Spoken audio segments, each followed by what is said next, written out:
this heat network efficiency optimization guidance event. My name is Christina Thompson-Yates. I'm a Policy Communications Manager at GemServe, and we're the delivery partner for the heat network efficiency scheme. Before we get started, just some general housekeeping. Please keep your microphones on mute and cameras off if you can, just so we can make sure that the video is of good quality. As I said, we are recording today, so we can use this as a resource going forward. We are monitoring questions as well today, so if you have any that come to mind, please pop them in the chat and we'll try our best to answer those today. And if we run out of time, we will follow up afterwards. Looking at the agenda, I'll first hand over to Alex from the Department for Energy Security and Net Zero. Alex will give a bit of an introduction to the guidance and why it was commissioned. Then we'll hand over to Hugh from Anthesis, then to Tom Norton from Fairheat, and then back to GemServe. That will be Louise Singleton going through monitoring and reporting requirements. And then we will have the Q&A at the end. So that's all from me, and I'll hand over to Alex. Yeah, hi, good afternoon, everyone. Can you hear me okay? I hope so. So I'm Alex Trebovich. I've been working in the Heat Networks team at the Department for Energy Security and Net Zero for about 5.5 years now. And I lead on a lot of the work that we're doing on supporting existing or operational heat networks, which primarily is the Heat Network Efficiency Scheme. But there's a few things that relate to that we'll be talking about today. The focus of this webinar is on 3 kind of recent pieces of work we've done in support of the Heat Network Efficiency Scheme.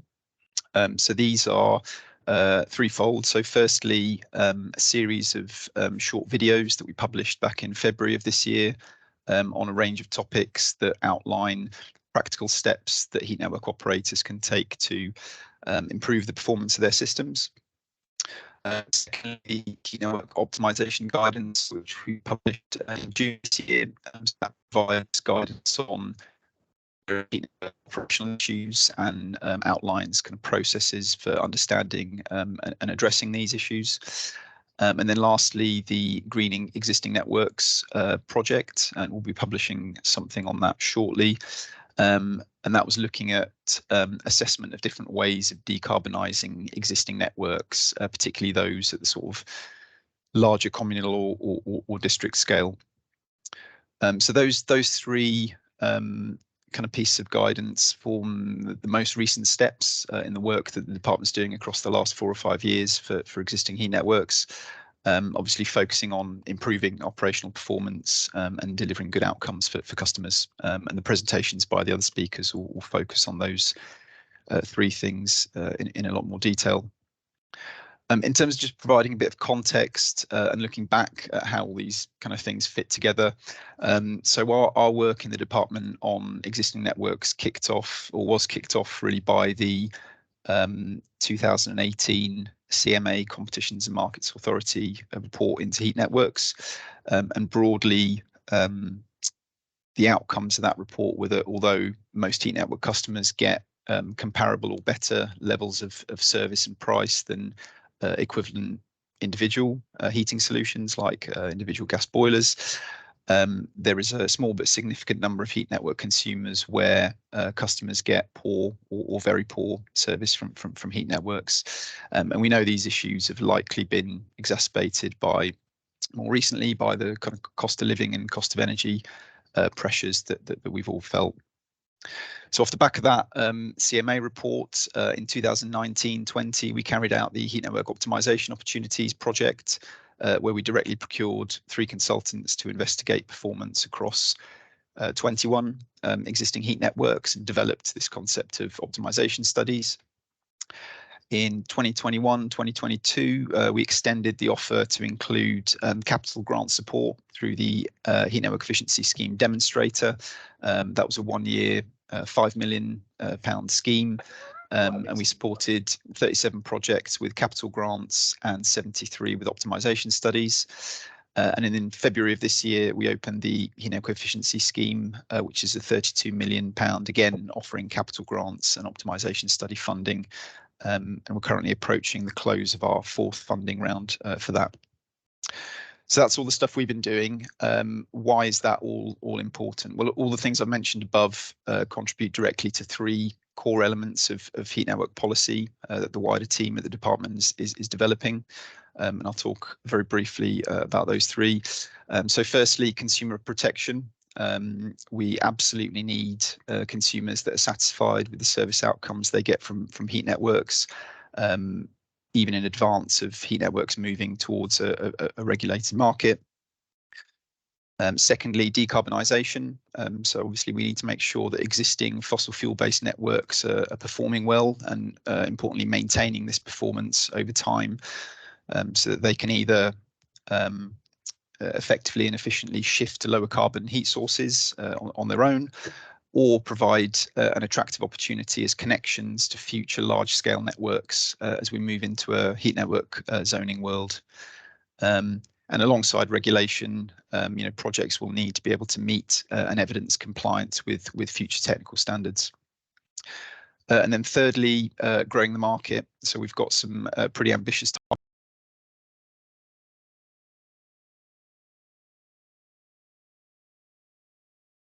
performance of some existing or operational networks isn't constraining our growth ambitions for the sector. And also importantly, that the capacity and skills in this part of our sector can develop so that the projects that need that service can get it. And we're pushing standards increasingly higher over time and really bringing the bottom end of the market upwards.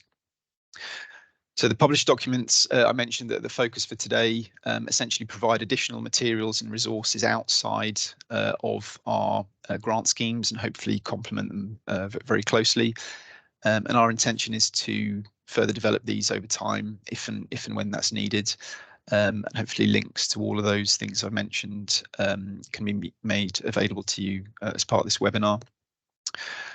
And then I'll just wrap up by saying we're very keen to hear from stakeholders in terms of any feedback on the guidance or any of the schemes that we're running. So please do get in touch if there's anything you want to share on those, positive or negative. And that's it from me. So on that note, I'll hand across either back to Christina or to Hugh from Anthesis. Thanks very much. Thank you. Thank you, Alex. Yeah, we've next got Hugh, and he's going to be talking about greening energy networks and preparing for change. So Hugh, when you're ready. Okay, hopefully you can hear. So my name is Hugh Blackwell. I'm Technical Director for Low Carbon Heat and Power at Anthesis. And today I'm going to give you a quick run through of the summary outcomes of the GEN project and what the GEN project is and how it's relevant to some of the material that's being discussed today. So if I could have the next slide, please. So the GEN project, which stands for Greening Energy Networks, was a project we undertook commissioned by BEIS, which is now the Department for Energy Security Net Zero, with some support from industrial partners, being the Heat Networks and Industry Council, with a team of individuals. Anthesis, in this case, was the lead bidder, but we were supported commercially by One Energy and on some elements by Fairheat. And we worked together to take a look at 6 existing networks across England to determine the most commercially viable routes for decarbonisation versus an individual heat pump counterfactual. So we were effectively commissioned to see how we could commercially deliver decarbonisation in existing heat networks. Alternative might be, and we've got some summary findings here to try and help hopefully some people on the call who are system owners or operators make some decisions around future decarbonisation pathways and considering their particular context. So looking at decarbonising systems, so I think it's important to bear in mind before we start this that when it comes to district heating, there's a number of analyses. The one that's most often cited is the Climate Change Committee are pointing towards more district heating than we currently are at. It's currently sort of 2% of the market, and there seems to be some ideas that this should be coming out to maybe something like 20% of the market. Now that still means that 80% of heating solutions are going to be something different. To give you a rough idea, the current gas network penetration is something like 80% of domestic properties.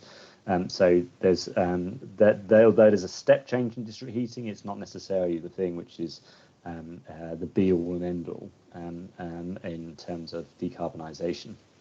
But where you have district heating or a communal system, from looking at the 6 existing projects, we basically came up with, broadly speaking, 4 pathways to decarbonisation.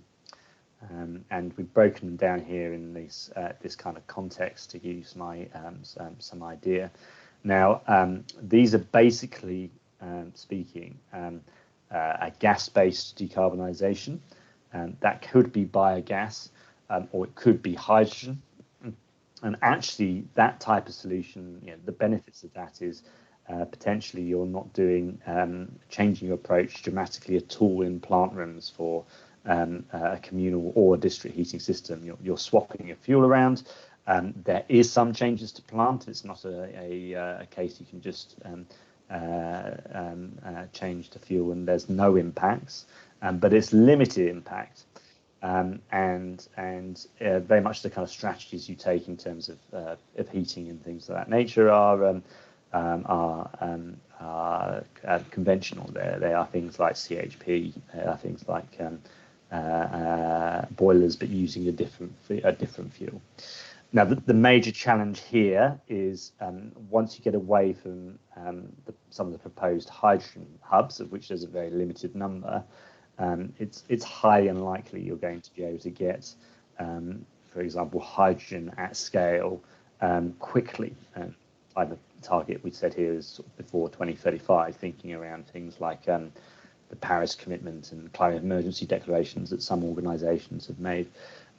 So almost all the systems we could look at under the GEM project, we just couldn't rely upon it as a decarbonisation strategy.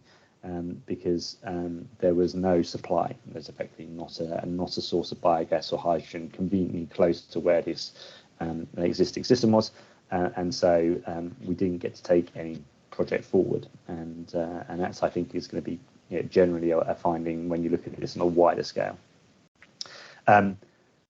The 2 things that we did do a bit more work around, and we've kind of lumped them together here, is waste heat and biofuels, because they tend to suit district heating.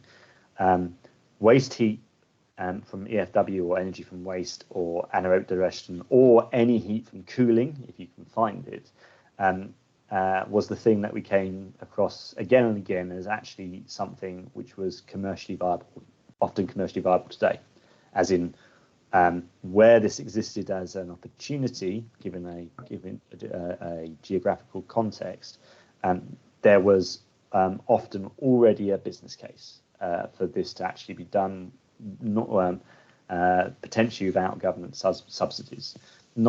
It wasn't always the case, but in terms of trying to find something that could be done without government subsidies, these are some of the things that came up again and again. Now, on the biofuel side, there are some other challenges around sort of long-term climate science around future combustion and carbon impacts, and how you actually maybe fully decarbonise something like EFW in the future. But we're looking for something to decarbonise an existing network without having to be reliant on subsidies. There are business cases for those things. The final one here, which is we're going to spend a bit more time on in just a sec, is heat pumps. And no doubt many of you have heard of heat pumps and the ongoing push for more heat pump installation.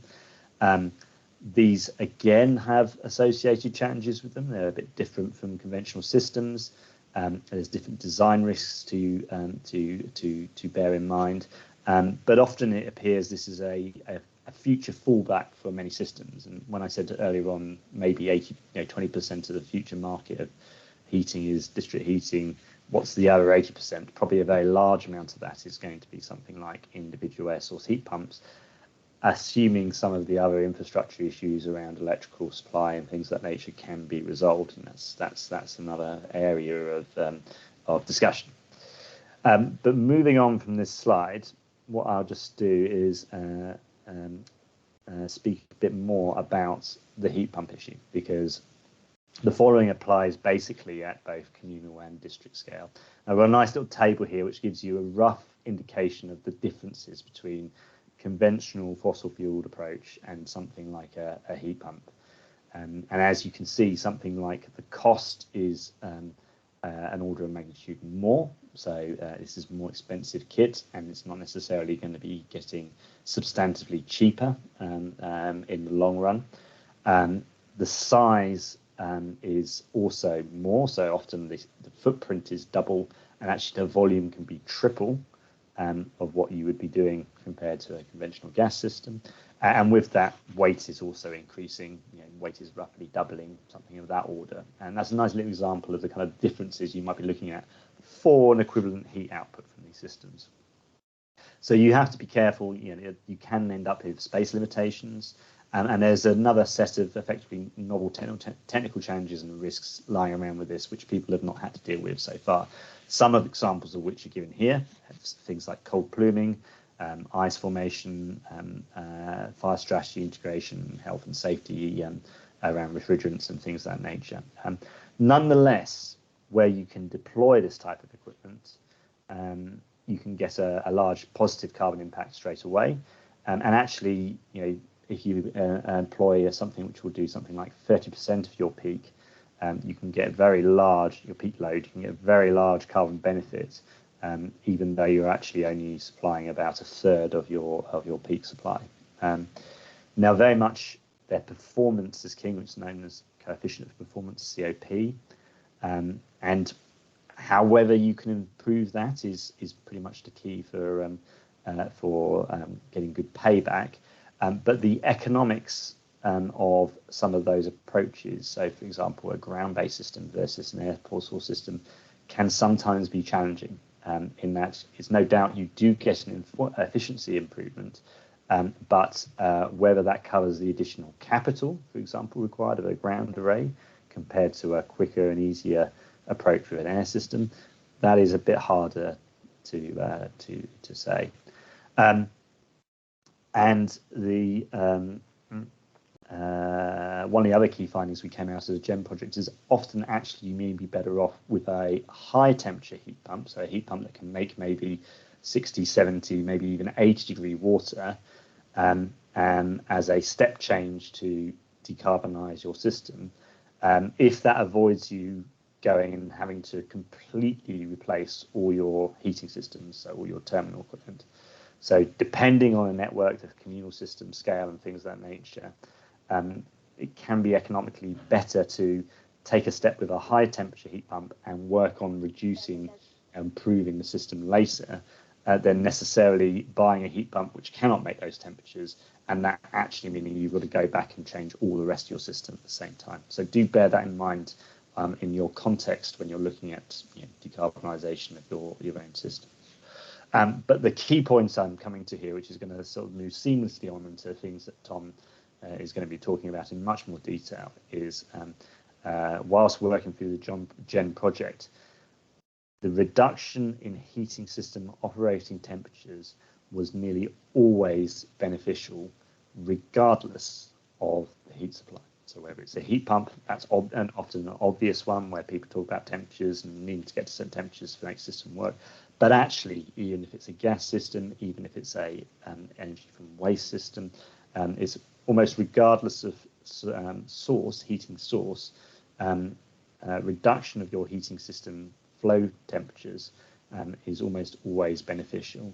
And a lot of business cases lie around to make those amendments and gain savings, for example, across a wider network, heat losses in the wider network, to pay back for that capital expenditure. So we very much recommend sort of ongoing reductions of heating supply operating temperatures where they can be technically achieved in systems, and taking those when they come to the end of their economic life, where thermal systems are being replaced, and that has in turn led to some of the policy things that we're about to be talking about, and Tom is going to go into a bit more detail. If you could move on, please, to the next slide. So, as touched on, there's often a commercial case for decarbonisation of existing communal systems or district heating systems where you can find these sources of waste heat, EFW, or heat from cooling. If you can't do that, there seems to be sensible fallbacks around heat pumps, but do be aware there are additional risks, novelty lying around with these systems, which is going to be different from your traditional approaches with fossil boilers. And often there's going to be more costs either in operation or in capital compared to other ways of decarbonisation. As stated, lowering heating system temperatures is technically beneficial almost regardless of supply, and many of those projects have business cases. And these are being supported at a policy level by current government initiatives. HNES, HNU are looking at operating temperatures and trying to share this knowledge and experience between consultants, asset operators, contractors, and build the business, build learning amongst this business community of those things. Those are supporting the operational temperature side of things, but then additional schemes like Hindu, Green Heat Network Fund, Beehive from the government are then aiming to facilitate commercial decarbonisation of those communal systems, preferably, or in the best case, in an ideal world, where they have already achieved some optimisation and temperature reductions where practical.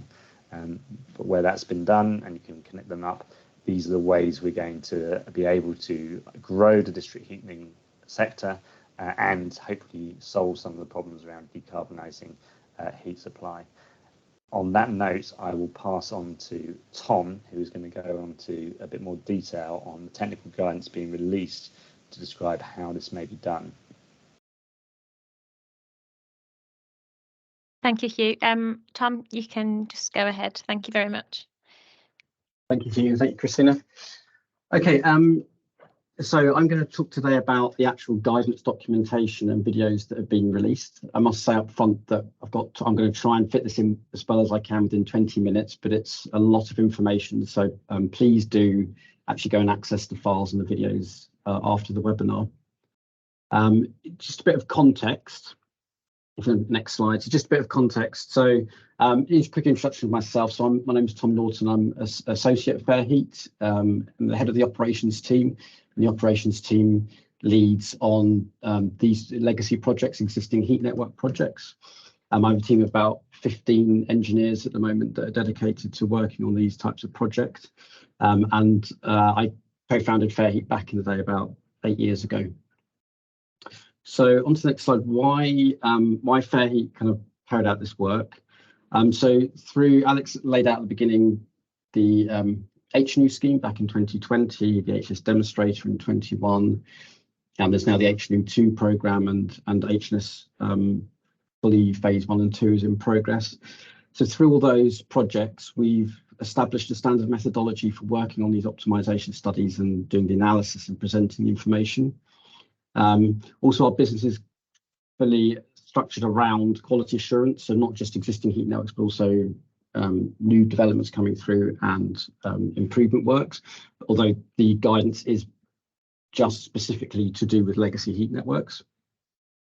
So it's based on the 8 years of experience we have at Fairheat, working on over 150 communal heating and district heating systems. And through that work, we've had access to a huge amount of performance data, so heat meter data, BMS data, and just general information about heat networks. More recently, as I mentioned, we've been working on those HNES demonstrator projects and now working on the HNU2 and HNES projects. So next slide. So what that means is that of those 32 schemes that we looked at over the last from 2020 to 2021, we did an in-depth analysis of them. So we looked at their key failures, what was causing the issues, but also the size of the systems, where they were geographically, the ages, the ownership types. And you can see from this slide that there's a big variation. So we look at very, very small systems and very, very large systems. very common themes throughout those types of systems, regardless of size. We also look at the different ages. So we've looked at schemes as young as 2 to 3 years that are having significant performance problems, and schemes that are 50 plus years. Again, issues tend to be quite similar between the different ages, although the technologies tend to be quite different. And we've looked at all those studies, we've looked at different ownership types. So we have social housing through housing associations and local authority, but also some private developers and some privately run ESCOs. Next slide. So I also just want to, before I get into the guidance documents, just quickly put this into the context of regulations. So some of you, many of you hopefully will know that there are heat network regulations coming in 2025, which will put legal obligations onto heat network operators for performance. It's going to set minimum standards that are expected from a technical perspective, as well as a commercial side and a cost side, which Ofgem are dealing with the cost side at the moment. We are dealing, so we're the technical authors currently working on the what's known as the HNES. So that's the technical side of those regulations. Now, on day one in 2025, these are only going to apply to new build schemes, but they will, over time, transfer over to legacy schemes. So making sure you're up to speed and you're getting your existing heat networks working to these standards now will be buying you time.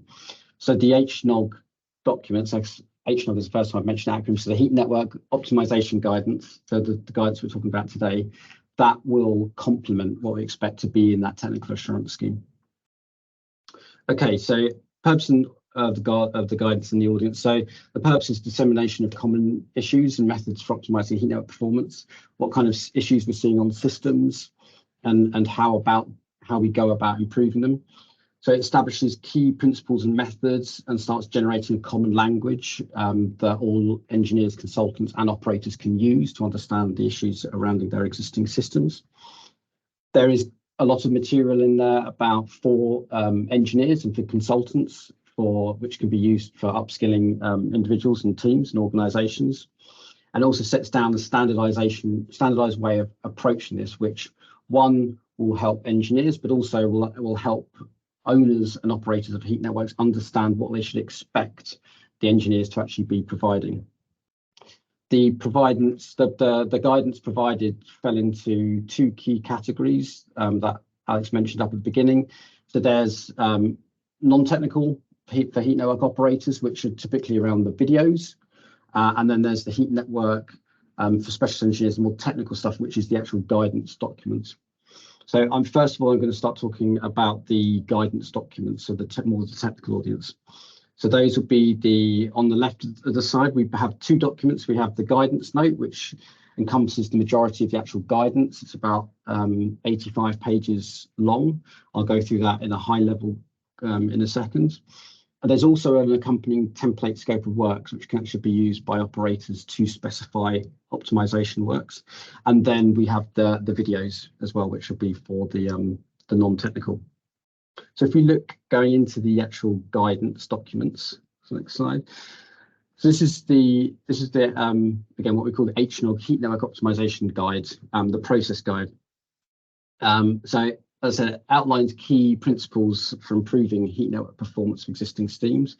It establishes the standardized processes, and it takes us through, provides guidance and taking us through step by step what you actually need to do to improve your heat network. So how do you understand how the heat network's actually working? How do you set that baseline? How do you actually carry out site audits to understand to be able to identify when you visit sites where the issues may exist? Once you have that data, then how do you analyze it? Then once you have that, how do you actually determine what work should be carried out to improve the performance and what impact they will have on the performance?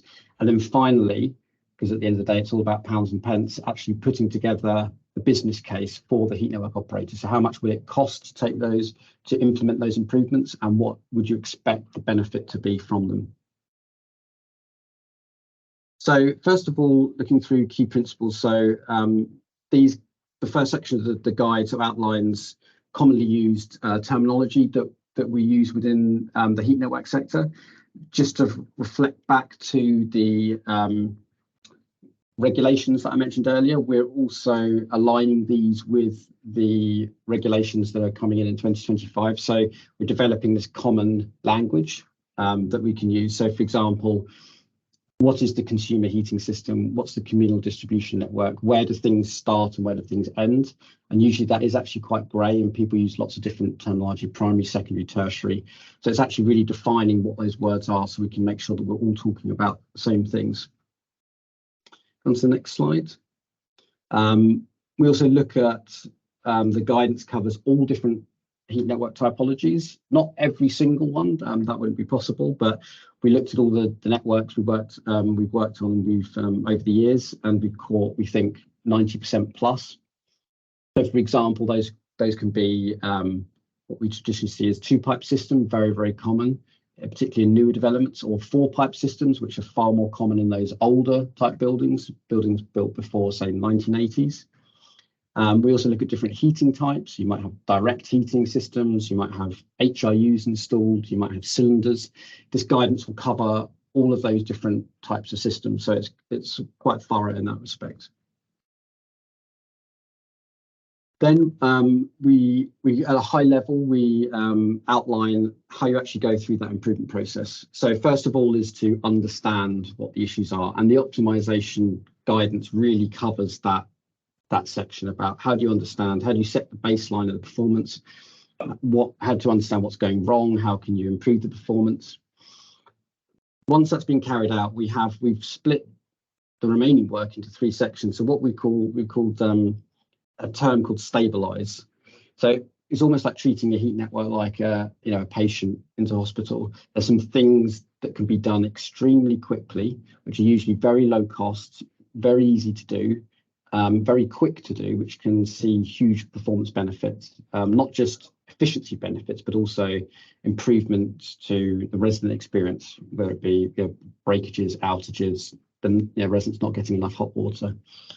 So there's a section just on stabilize. Once you've got the system stabilized, then you start looking for what we call easy wins. So these things generally have very short paybacks, maybe 2 to 5 years, but are maybe a bit more invasive in works and maybe require a bit more design and planning out. And then once you've passed that in the short term, then it's looking at more medium to long term, and that's about continuous improvement, making sure you're monitoring, you're getting data back, understanding the performance of the system, and then taking a continuous watch of the system and making sure that you can make small changes on a regular basis to keep improving that system performance. Some other concepts that we introduce is one of them is the optimization hierarchy. So here we take what we consider to be the most critical part of the network for system performance, which is the dwelling, and then the next most important element of the system is the network, and then the least important, which is still important, but the least important is actually the plant room or the energy center. And that's kind of flipping on its head, because we usually see quite a lot people talk about fixing things in the plant room. That's where all the big kit is, that's where all the complex stuff is, all the pumps and the controls. That's where people aim for first, but actually you need to get every single dwelling working well. And really a lot about heat network optimization is about getting the dwellings and the systems and the properties working well, and then things flow through to the network, and then by the time you get to the energy center, typically it's a lot easier to solve. Next slide. So one other concept we propose is, how do we actually approach this improvement? So what we look at is, if I take, for example, an HRU, maybe you're having issues with your heat interface unit on your scheme. So first of all, you look at, can that HRU be repaired? Maybe there's valves broken, there's issues with particular components. Can you repair them? Once they're repaired, can you recommission them? Can you recommission them to a level where you actually are getting good performance on the network? In some cases, that may not be possible. Maybe the HRU is just not fit for purpose. Then you have to look at, is there an upgrade or an improvement program you can take? Maybe you can remove a valve and put in a new valve, or put in a new bit of component within the HRU, which will improve the performance enough to get your system working well. And then the final choice that you have to make is if you go through all those processes and you still can't get good performance, then you have to consider actually replacing that entire component. So I mean, that I just took you through an example for an HIU, but that could be any piece of equipment on your heat network. Okay, next slide. So I definitely do not have time to go through this in detail, but effectively what we're doing is we're splitting out what the whole optimization process looks like. So we've defined 9 sort of subcategories and grouped them into 3 larger phases. So we have this phase 1, which we term the initial investigation, phase 2, which is the techno-economic options appraisal, and then phase 3, implementation plan. And the reason why we've separated into these 3 is effectively they have quite clear outcomes at the end of each stage. Now, for each of these phases and subcategories, we're also looking at what what we're actually doing in those. What are the core tasks we should be doing in those categories? What information exchanges should be happening? What information should we be getting from clients, from operators, and then what the key outputs would be. So, for example, phase 1 typically is around more getting to site, seeing how the system's working, understanding the key issues, and at the end of that first step, you're effectively saying, we think we know what kind of the issues are. Now let's look at how we can solve those. Phase 2 is then putting together a plan. Phase 2 is then putting together a plan, which is then looking at how do you actually improve, how do you actually implement those improvements and what impacts do they have to the system performance? And then phase 3 then is effectively looking at, okay, once you've agreed on what things need to be done, how much is actually going to cost to do that? And then we put together effectively a final business case. What does it really look like as a cost-benefit analysis? This next slide just effectively shows the same thing, but I just wanted to show it. It's also in the document, but what it really outlines is the responsibility to each stakeholder during the project. And one thing is we get from this, which maybe isn't so obvious in these kind of projects, is actually there's lots and lots of stakeholders. So it's not just the engineer going and doing the work. The client has a lot of responsibilities to provide information and to provide feedback. You get a lot of great information from the O&M providers, from the metering and billing. We'll have lots of, hopefully we'll have data on performance.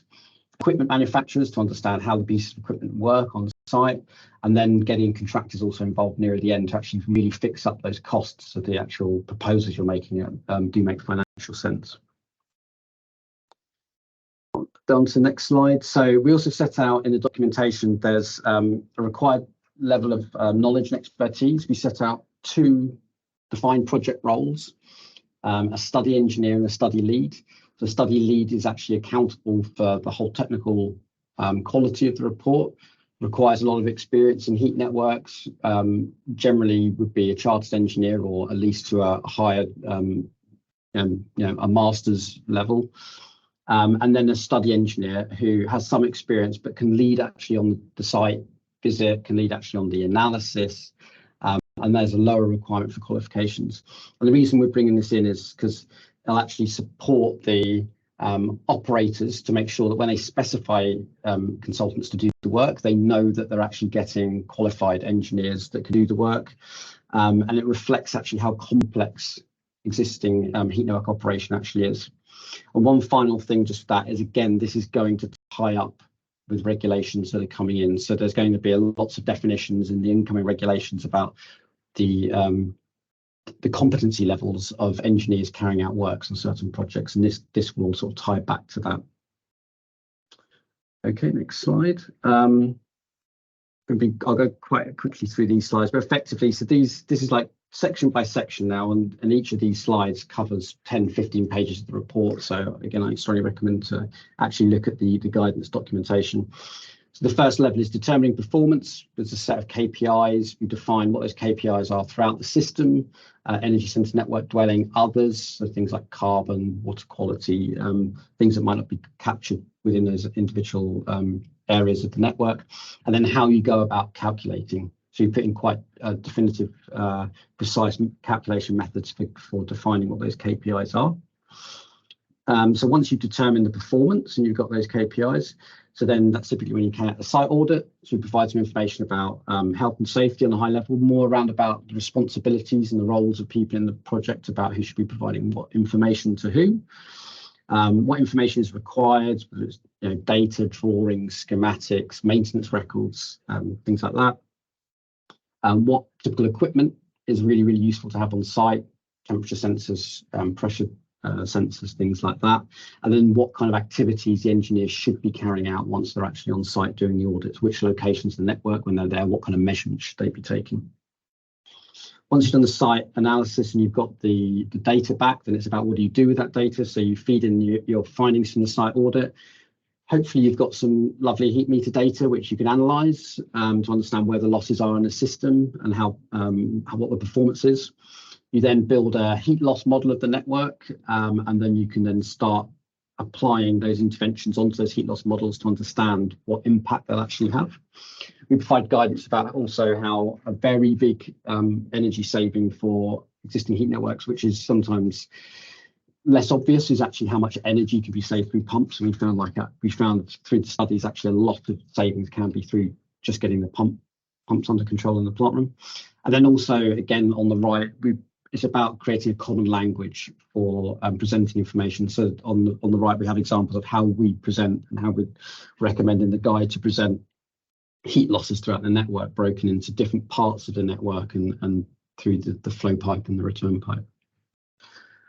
So once the technical analysis is complete, then it's about modelling those interventions. So if you replace an HIU, what does that actually look like? So you replace the HIU, you model that in your models, see what happens to the temperatures in the system, see what happens to the pump energy, and also you can start seeing if there's dependency of those works on the system. So improving one part might actually result in improving a separate part of the system, and the output of that will effectively give you what you expect your energy savings to be on the system.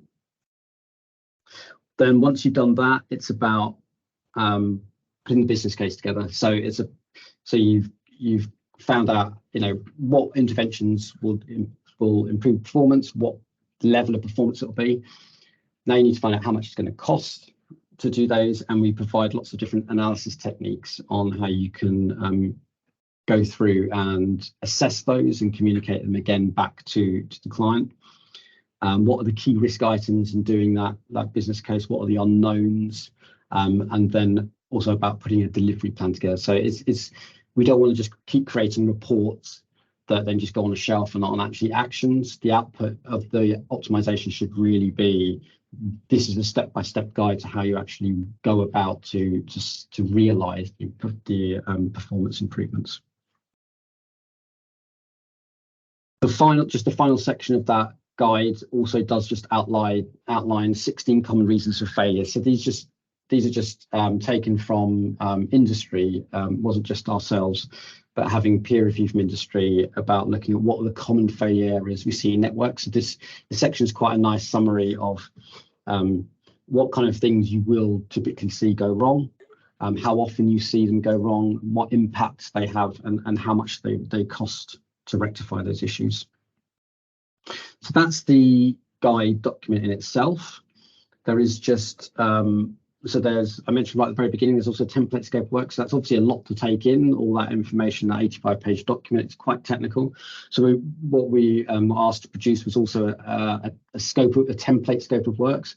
So effectively, this can be used by heat network operators to procure consultants to do the work, whether it's going directly to consultants, whether it's putting it out to tender, whatever your procurement process is. But what it does is it sets a clear scope for each of those 3 study phases that I outlined, what methodology and analysis should be carried out in these stages, what the engineer should be delivering at each of those stages, what the actual output should be, and also that definition around about what level of knowledge and experience the engineers actually carrying out the work should have. So those 2 documents cover the written guidance. Onto the next slide. I just wanted to, I don't have time, I'm not going to go through the videos. It's about 3 hours, I think, in total of videos. But we've also created 8 videos, and these are aimed at heat network operators. So they're much more accessible. I mean, I would like to say the actual guidance document is accessible as well, but it's much more maybe layman's language. We set out introduction, things very, very high level. And these are really to help operators sort out those critical issues really, really quickly. If you've got a heat network that's really not working, what do you really need to do straight away to get them working? It also helps educationally, perhaps as well, to be able to support operators to be able to discuss and understand what engineers are talking about in their reports and when they do the study. So the next slide just lists out those 8 video subjects and the individuals that, and within Fairheat that presented them. But that's it. I think I've just gone slightly over, but I think that is the last slide. Yes, okay.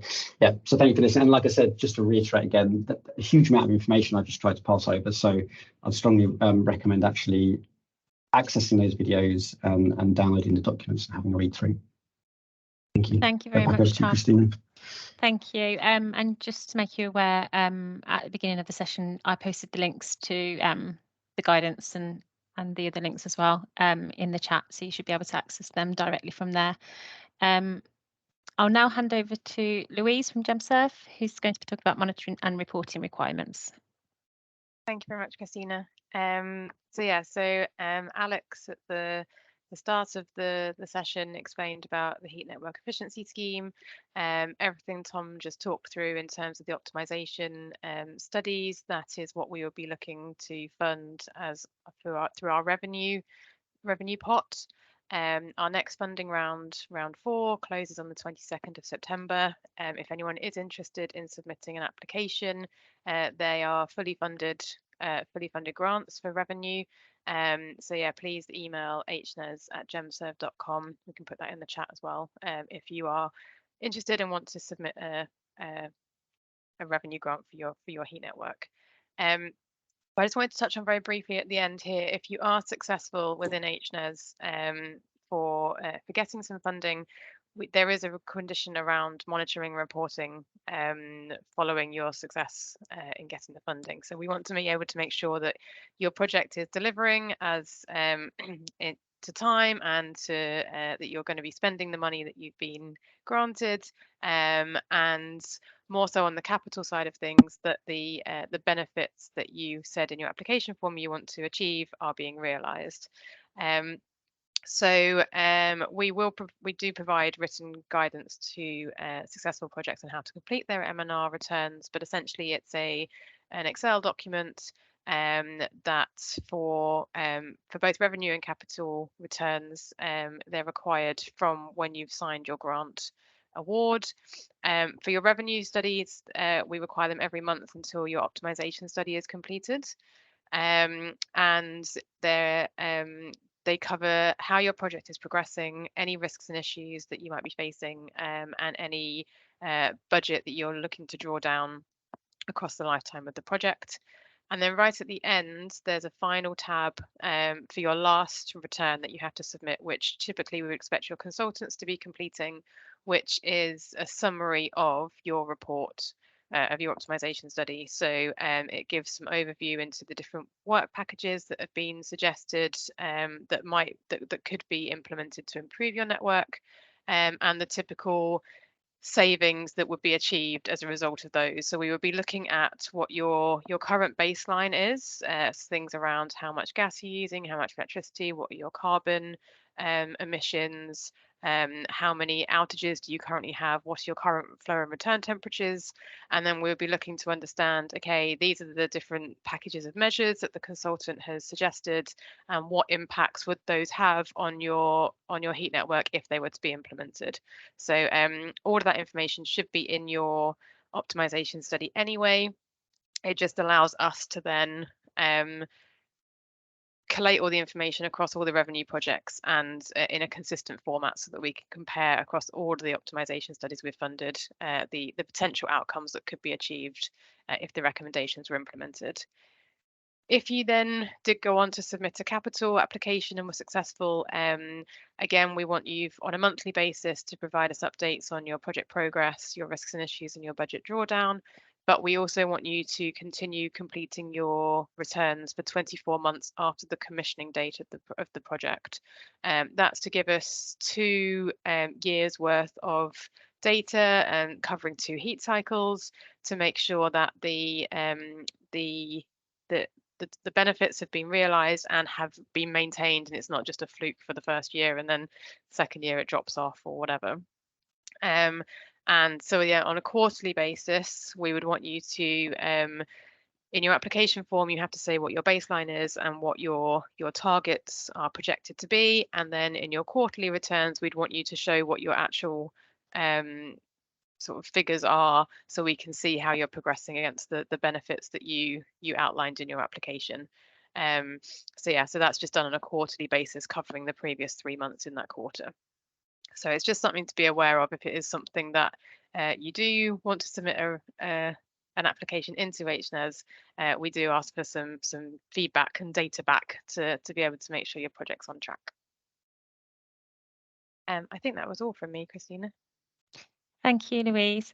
I'm just flicking back through the chat to see what questions we've got. We've got one from Matthew, which I believe was posted during Hugh's presentation. And the question is, if cooling and heating is needed from the heat pump, does it affect the maximum temperatures achieved for heating as compared to one used solely for heating? I would answer that slightly differently. Fundamentally, the efficiency of any heat pump is determined by the difference between your supply temperature, as in what you're delivering into a heating circuit, versus your source temperature, i.e. where you're getting that heat from. The closer those 2 things are, the more efficient it is. There are so that's why warmer sources, such as the ground or the water, will tend to perform better than, for example, the air on a cold winter's day at -4, when that's trying to make hot water at 50 degrees, for example, to heat a building. So it's a bit of a long-winded answer, but if you are taking heat from a cooling circuit, and that cooling circuit is effectively a higher temperature than the air, not only are you going to get a bit of an efficiency bonus, you also are making use of the heat that you would have thrown away if it was doing just cooling, or maybe the cool that would have been thrown away if you're just doing heating, and you get COPs of sort of possibly pushing 8 and things of that nature. You can actually get heat pumps even making above boiling temperature. They're quite specialist. They tend to be industrial. It depends on the scale of your heat pump. It's easy to do that with big stuff than small stuff. But generally speaking, when you're working with heat pumps, what you want to try and do is get your flow temperature, so the temperature of your heating system, as close to the source temperature as possible, because that will simplify the heat pump and also make it more efficient. So that's the kind of rough rule of thumb in what's its own kind of quite complex area of engineering. You want more details, go and speak to a refrigeration engineer rather than just like myself. But I hope that answers that somewhat for you, Matthew. Thank you. Matthew, if you want to come in, I saw you had your hand up. Feel free, and that goes for everyone as well. If anyone's got a question they want to unmute now, we've got 5 minutes left for the Q&A, so please feel free. Great, thanks. Yeah, maybe it wasn't. Thanks for explaining, Hugh. That was very helpful. What I was more getting around at was if there's like a reversing valve, so that it changes it from being a heating sort of heat pump in heating mode, it can go into cooling mode. Yep. I know what you're saying about the supply temperature versus the source temperature, but supposing that just got a similar setup, I've heard for domestic cases where it's sort of used to heat for hot water is that if you have a reversing valve, it limits the maximum hot water temperature. Do you know anything about that, or is that something which? I wouldn't be surprised when you get to very high temperatures. What is quite common is you might have two compressors in the refrigeration circuit to get to those elevated temperatures, and things like that are going to start complicating matters. Often you can reverse hydraulically rather than in the refrigeration circuits. So I think it's going to be a little bit of a question of system topology, i.e. you have a hot side of the heat pump and a cold side of the heat pump, and you use one or the other, and what you're not using you dump on the water side, and then you don't need the refrigerant reversing valves. But this is getting into all very kind of technical things around heat pumps. They are their own thing, and solutions on small systems, for example, in offices, are going to differ from what you do in a domestic property, and are definitely going to differ from bigger systems, which you may be looking at a communal or district scale. But I would come back to the point I made earlier on, which is effectively COP. So the performance of that is king. It's what's the most efficient way you can achieve, given your context and your strengths, because that basically determines your whole life cost. And generally speaking, heat pumps are an expensive capital item that earn their money through long hours of operation at making lots of heat at a reduced price compared to a sort of a direct electric system, which is making electricity at a unitary price with the electrical price. So the secret really is you want to get them to work as efficiently as possible and for as long as possible. But there's lots of different configurations and ways of trying to achieve that, which I don't think we're going to answer on this call. Thanks. Sorry, I didn't mean to hog all the Q&A time. Thanks, Hugh. Thank you. Oh, we've got a question. Michael, would you like to come in? Yeah, just a quick one for Tom Norton, please. Michael Keenley side, North Tyneside Council. We are just about to start the DPD stage of a heat network. And I'm kind of thinking back to what you said, and could you please clarify that the heat network regulations, as there will be coming in 2025, we should be kind of steering our consultants who are doing the DPD to the kind of new build sort of standards? Is that a fair comment and reflection on what you said? Yes, so in 2025 they'll be coming in for new networks. So any systems really that are now kind of entering design, they should really be having an eye on CP1. It's going to be based on CP1, but it's not going to be word for word CP1. But I'd say as an absolute minimum, they should be very clear with CP1, which is the code of practice for heat networks. If you haven't heard that before, making sure they are compliant with as much of it as possible, and following best practices. I mean, I'm happy to chat afterwards as well if you kind of want more information on that. But yeah, I think kind of now is the time where designers need to really properly start taking like CP1 very seriously, because it's going to become effectively a legal document fairly soon. I absolutely appreciate that, and thanks very much. I'm just conscious that, with a lot of kind of technology interventions, 5 years down the line, we're always trying to retrofit something new to them because it changes. We just want to be ahead of the game as far as we can. And CP1, absolutely, the consultants will fully understand that. But thank you, Tom, and I'll probably drop you an email if that's all right after this. Sure, yeah, that's fine, yeah. Thanks. I think it's worth saying as well, and correct me if I'm wrong, Tom, but it's already in the building regulations that heating systems should be designed at no more than a temperature of 55 degree flow temperature. And we went in part because for some of the reasons we were talking about earlier on, there's probably no system where it's detrimental in terms of efficiency,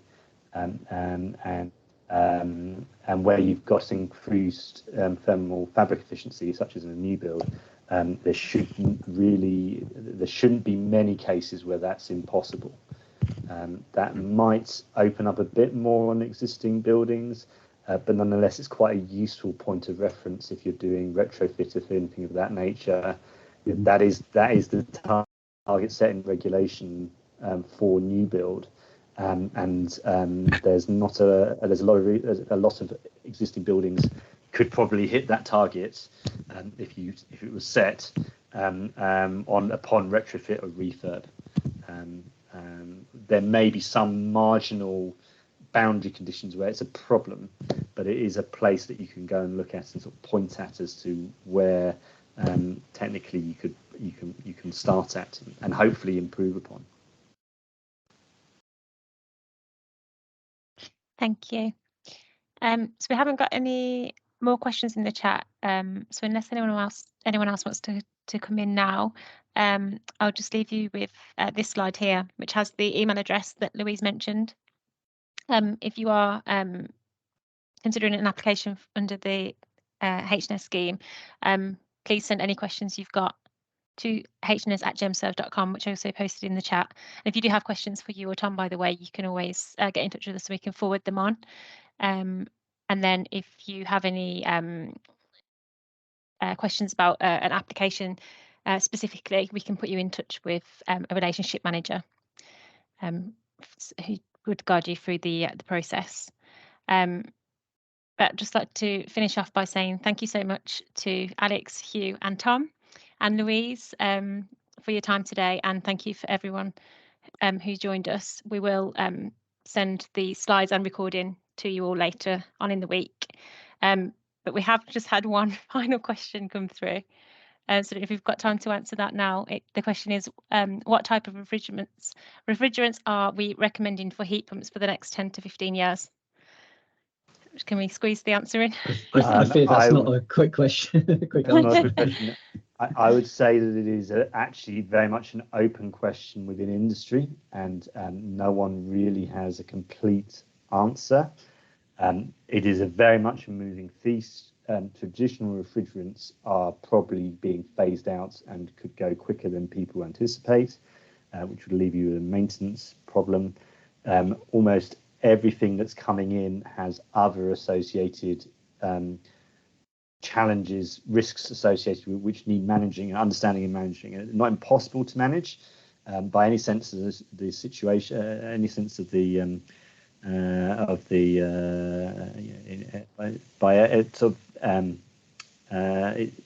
they're not impossible to manage at all. But one of the examples I use quite regularly is we're probably moving from a situation where in a boiler room you'd have a gas pipe supply, and the safety approach would be you drop a valve on that gas pipe supply in the event of emergency, to boiler rooms, plant rooms with bottles of gas, in some cases very large bottles of gas, and in some cases those gases being having other associated issues such as flammability or toxicity. And that's a very different risk scenario from traditional boilers, gas boilers. And so you need to then have that space designed accordingly and pick the refrigerant and the system accordingly. And that is not a simple, as Tom indicated, that's not a simple thing that we can close out at the end of this. Can I just quickly add to that as well, Hugh? That's really succinct, and ambient, that applies a lot to ambient loop systems as well. And I think it's just worth kind of making sure everyone has that on their radar, that ambient loop systems are effectively moving heat pumps within each dwelling as well. So we're talking about what's going to happen over the next 10 to 15 years and future proofing. It's just one worth considering as well. It's not completely finalised what refrigerants are going to be used within those heat pumps on ambient loop systems, and what long-term maintenance impacts they may have. And basically the design risks that you'll have to manage, which are going to be different from a traditional gas boiler system. But speak to refrigerant engineers, that would be my recommendation, or through an engineering consultancy with access to that type of information, and they can kind of take you through the process. But I wouldn't expect it to be a comparable thing coming to it as an operator or an asset owner.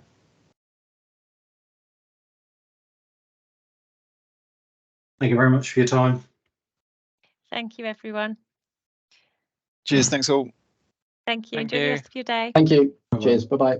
Thank you. Bye bye.